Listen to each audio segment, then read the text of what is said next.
ونصلي على رسوله الكريم أما بعد فأعوذ بالله من الشيطان الرجيم بسم الله الرحمن الرحيم وإذ قال إبراهيم رب أرني كيف تحيي الموتى قال أولم تؤمن قال بلى ولكن ليطمئن قلبي صدق الله العلي العظيم۔ محترم عزیز بزرگوں اور دوستوں، خدائے پاک کا بڑا ہی کرم اور احسان و فضل ہے کہ اللہ رب العزت نے مجھے اور آپ کو تراویح کی نماز اللہ نے پڑھنے کی توفیق عطا فرمائی۔ غرض اللہ رب العزت نے قرآن پاک کے اندر ارشاد فرمایا، حضرت ابراہیم علیہ السلام کا ذکر آ رہا ہے۔ آپ اس وقت کو یاد کیجئے جبکہ حضرت ابراہیم علیہ السلام نے عرض کیا، اے اللہ میں اس چیز کو دیکھنا چاہتا ہوں کہ آپ مرنے کے بعد دوبارہ انسانوں کو کیسا زندہ کرتے ہیں۔ اللہ رب العزت نے پوچھا کہ آپ کو ہمارے پر یقین نہیں ہے؟ تو حضرت ابراہیم علیہ السلام نے کہا، ہمیں تو آپ کے ذرے ذرے پر، آپ کی ہر چیز پر یقین اور کامل ایمان ہے، لیکن دلی تسلی کے لیے، اطمینان قلبی کے لیے میں آپ سے درخواست کرتا ہوں۔ تو اللہ تعالیٰ نے تمام اس مکمل واقعے کو میں آپ حضرات کے سامنے رکھوں۔ تو حضرت ابراہیم علیہ السلام نے اللہ رب العالمین سے درخواست کی، اللہ آپ بتائیے آپ مرنے کے بعد دوبارہ کیسے زندہ کرتے ہیں؟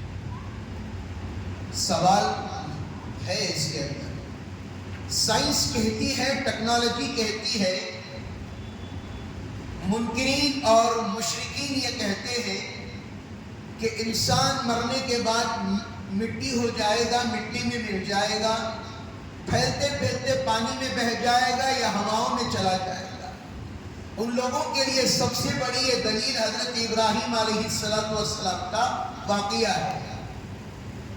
حضرت ابراہیم علیہ السلام نے جب اللہ رب العزت سے پوچھا تو اللہ تعالیٰ نے کہا، کسی بھی 4 جانوروں کو لے لو۔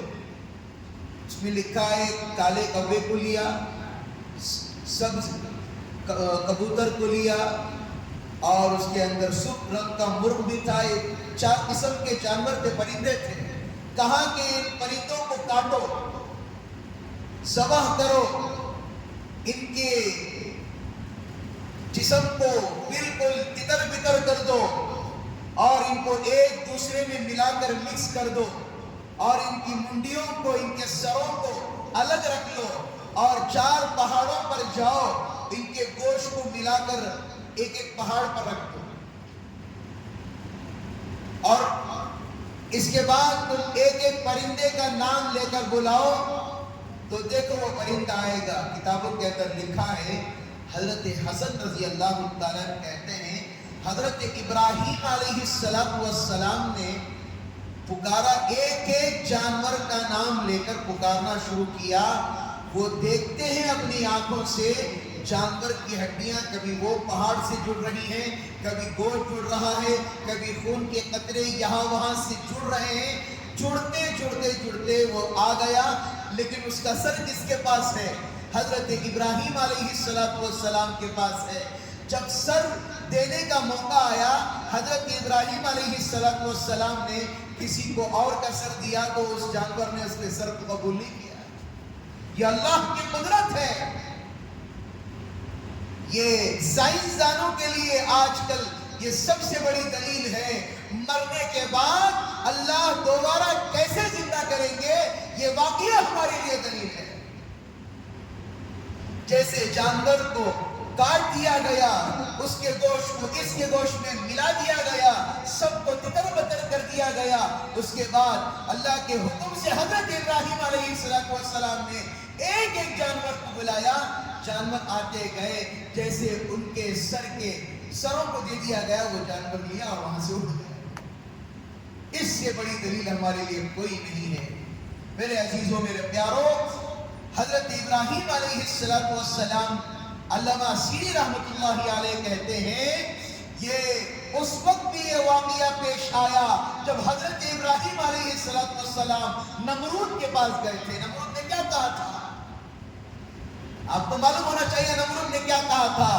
تیرا خدا کیا کیا کر سکتا ہے؟ حضرت ابراہیم سے پوچھا تھا تو حضرت ابراہیم علیہ السلام نے کہا تھا میرا اللہ وہ ہے جو سورج کو نکالتا ہے اور چاند کو نکالتا ہے، اللہ موت اور حیات کا مالک ہے، اللہ ہواؤں کو چلانے والا ہے، اللہ زمین کے اندر اناج کو اگانے والا ہے، اللہ جسے چاہے زندگی دیتا ہے، اللہ جسے چاہے موت دیتا ہے، تو کیا کر سکتا ہے؟ تو جب نمرود نے کہا کہ میرے پاس بھی وہ طاقت ہے، کسی کو جیل کے اندر بند کیا تھا اس کو رہا کر دیا، اور جو رہا ہونے والا تھا جس کا کوئی قصور نہیں تھا، نارمل آدمی تھا، اس کو بلا کر اندر قید کر دیا، اسے مار دیا۔ اس نے کہا کہ میں بھی موت دے سکتا ہوں، میں بھی زندگی دے سکتا ہوں۔ تو حضرت ابراہیم علیہ السلام یہ تھے، ایک ہے علم الیقین، ایک ہے عین الیقین۔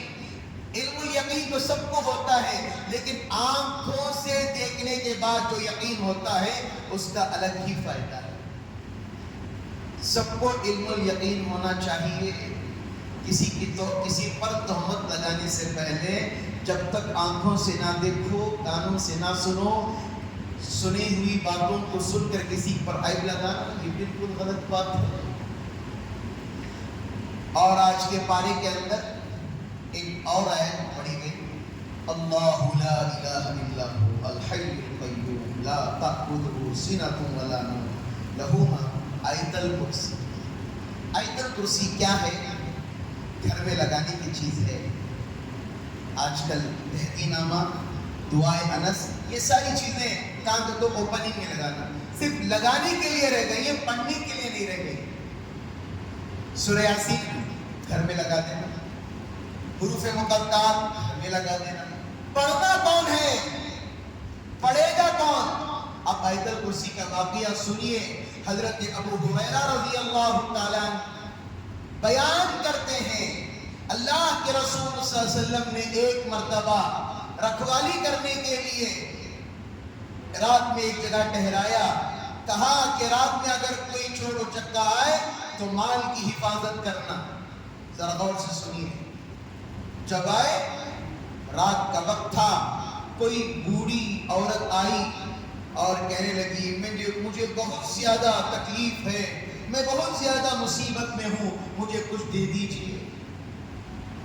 حضرت ابو ہریرہ رضی اللہ تعالیٰ نے وہ چیزیں اٹھائی کر دے دی۔ دوسرے دن دیکھا کہ چور آیا، چور آ کر کیا کرتا ہے؟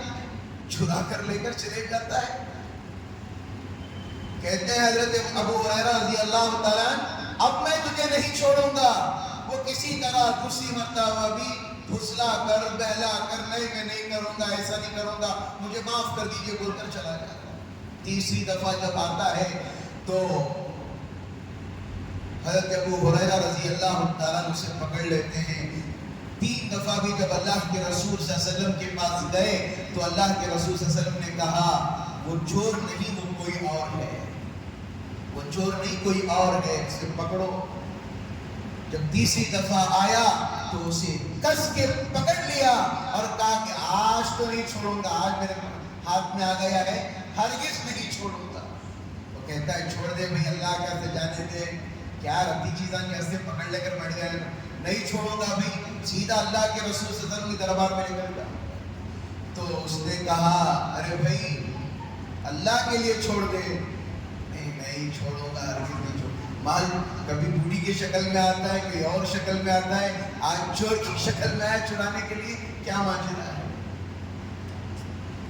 اور سے سننا، آج کل صرف تعویذوں کے لیے آیت الکرسی بن گئی ہے، پڑھنے کے لیے آیت الکرسی نہیں ہے۔ کسی کے گلے میں ڈال دو، کسی کے ہاتھ میں ڈال دو، کسی کے جسم پر کیا جیب میں پاکٹ پرس میں رکھ لو، ہر مصیبت سے پڑھو آیت الکرسی۔ وہ کوئی چور کوئی اور نہیں تھا، وہ کون تھا پتہ ہے؟ وہ شیطان تھا۔